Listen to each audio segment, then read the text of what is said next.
Good morning. Good morning sa inyong lahat. Kamusta po kayo? Magandang araw. Sa lahat ng mga kakilala ko, mga ka-farmers, mga ka-59, mga lahat ng mga nakakilala sa akin, kumusta po kayo? Kung saan man kayo ngayon, ingat po kayo palagi. So ngayon, ipapakita ko po sa inyo kung paano po kami gumawa ng balon. Gumawa po kami ng balon dito sa ano namin, sa may malapit sa mga tanim namin, kasi nahihirapan po kami mag-igib ng tubig kasi malayo yung tubig na pinagkukunan namin, nasa ilog. So mahirap pag kumuha ng tubig para idilig sa mga tanim namin. So ngayon, nagpagawa na lang kami ng balon para hindi na po kami mahirapan pagdilig ng mga tanim namin, lalo na po yung mga gulay. Dito po medyo malalim na po yung butas. Ito po, tingnan nyo po. Medyo malalim na po yung butas. May tubig na sa ilalim mo.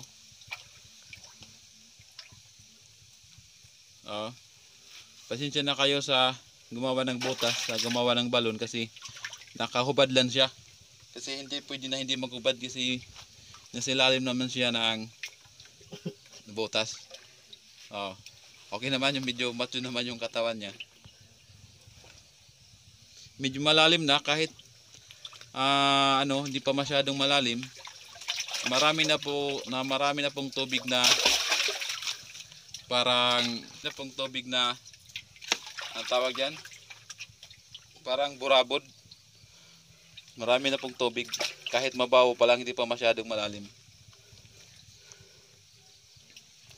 Kasi dito pag tag-init, mahirap talaga dito pag tag-init kasi walang tubig na pwede mapagkukunan.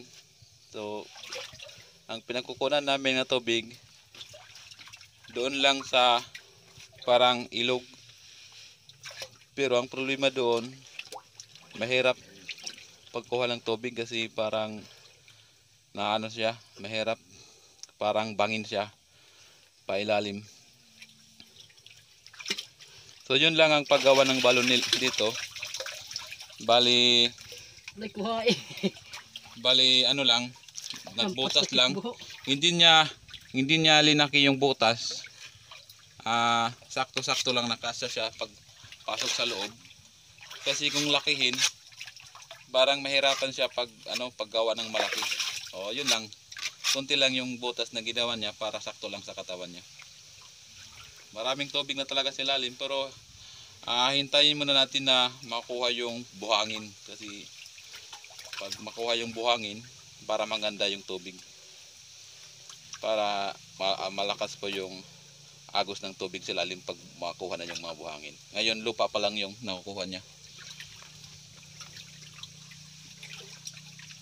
Siguro ngayong araw tapos na siguro to, mga half day or whole day. Hindi natin alam kung ilang oras, pero nagsimula sila dito kanina mga alas 7 pa siguro ng umaga. Kasi minamadali niya para madali matapos. Maganda naman dito, hindi mainit kasi nasa ilalim kami ng puno ng bamboo, yung kawayan. Dito kami. Tsaka medyo mahangin-hangin po dito.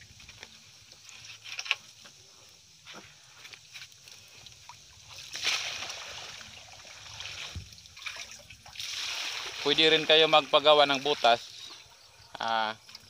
lalo na po kung may mga tanim po kayo, tapos walang tubig yung area nyo doon sa tinataniman nyo. Pwede rin kayo magpagawa ng balon, kasi hindi naman po mahirap magpagawa ng balon. Hindi man mahirap, kaysa naman sa walang tubig. So mahirap po kasi mamatay po yung tanim natin pag hindi po natin madidiligan, di ba? Importante kasi sa pagtatanim, importante kasi yung tubig, di ba? Kahit nga yung tao, kailangan din ng tubig. So, pero pwede naman kayo magpagawa ng yung water pump. Medyo mahal lang yun, kasi gagastos talaga tayo dyan. So, ngayon ipapakita ko po sa inyo kung dati saan po kami kumukuha ng tubig doon sa ilog. Papakita ko po sa inyo para malaman nyo po kung gaano yung hirap namin sa pag igib ng tubig mula sa ilog para pandilig sa mga tanim namin. Ito po, tanungin natin kung anong pangalan nito nung nagawa ng botas. Tanungin po natin kung ano po ang pangalan niya. Medyo hindi naman siya nahirapan, no. Malakas naman siya. Kuya, ano daw yung pangalan mo? Inyong Taga saan ka raw? katunggol. Ano daw ang pangalan mo? Ilang taon ka na po pala? 28 na ako. Inyong daw yung pangalan niya. Taga Kugon daw siya. Yung edad niya, 38 daw siya. Batang bata pa. Pogi naman siya. Binata ka pa raw kung may asawa na. May asawa. May asawa na daw siya. So, kaibigan talaga namin yan. Tinatanong ko lang para malaman ng mga tao na hindi pa niya kilala.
Dito po kami kumukuha ng tubig para pandilig namin sa halaman namin, lalo na po sa mga gulay namin. So, mahirap po dito pag igib kasi parang bangin po ito. Bangin talaga, tapos medyo malalim talaga doon. Kaya nagpagawa na lang po kami ng balon para hindi na po malayo yung pagigib at saka hindi na po kami mahirapan. Oo, saka hindi na po, saka malapit lang talaga. So lapitan natin. Ito talaga yung ano namin, yung pinagpura namin tubig. So hanggang ngayon dito pa rin kami kumukuha.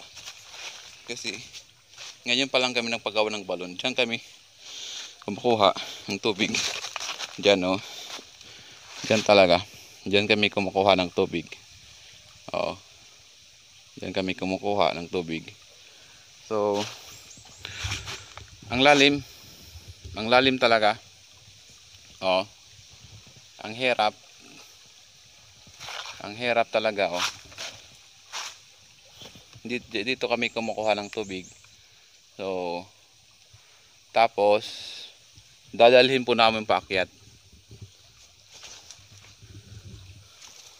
Mula dito, mula diyan po tubig. Tapos dalhin po namin paakyat. Ito po yung paakyat, oh. Yung paakyat ito, medyo bangin talaga. Medyo malalim po talaga yung mahirapan nga ako pag-akyat. So, mahirap talaga. So, yun ang sakripisyo namin pag igib ng tubig para lang idilig sa mga tanim namin. Kasi kung hindi naman natin diligan yung tanim natin, talagang mamatay talaga. Lalo na po kung tag-init talaga, katulad ng March, April, summer, yung talaga mainit yung panahon na yun. So, kailangan talaga natin magdilig. Importante sa tanim, dapat may tubig. Saka alagaan talaga natin. Oo. So, babalik naman po tayo doon sa ginagawa naming balon. So, babalik naman ako dito. Nandito naman ako sa pinagawa namin na balon. So, patuloy pa rin yung paggawa. Kasi hinahanap pa yung yung buhangin sa ilalim saka yung mga bato. Para talagang madali para dali talaga maglinaw yung tubig, di ba? So, antay lang natin hanggang sa matapos po ito. So, sundan po natin para matapos po ito yung ginawa namin, pinakapagawa naming balon. So, siguro ngayong araw ay matatapos din po ito. So, yun lang muna pakita ko sa inyo. Babalik ako mamaya. Tapos na po yung ginagawa namin, no? Tapos na po yung ginagawa naming balon. Ito po. Tapos na yan, oh. Medyo malino na si lalim. Marami talagang tubig, oh. Maraming tubig.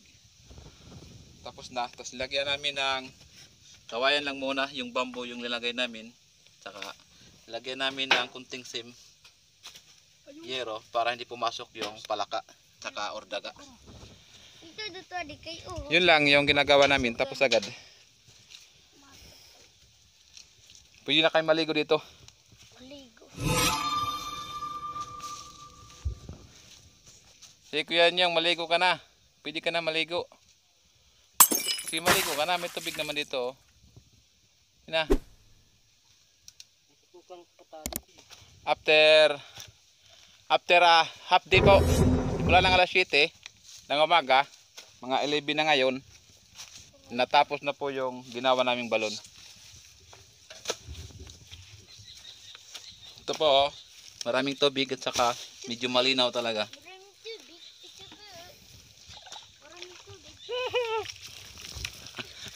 Ito po, naligo na po. Siya po yung gumawa ng balon, oh.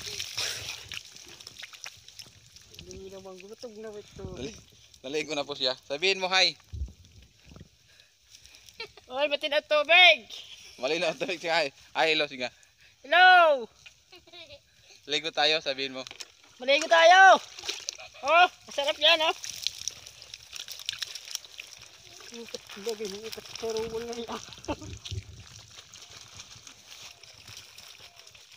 Yun lang yung ginagawa namin, natapos agad. So hindi na kami mahirapan sa pagdilig ng tanim namin.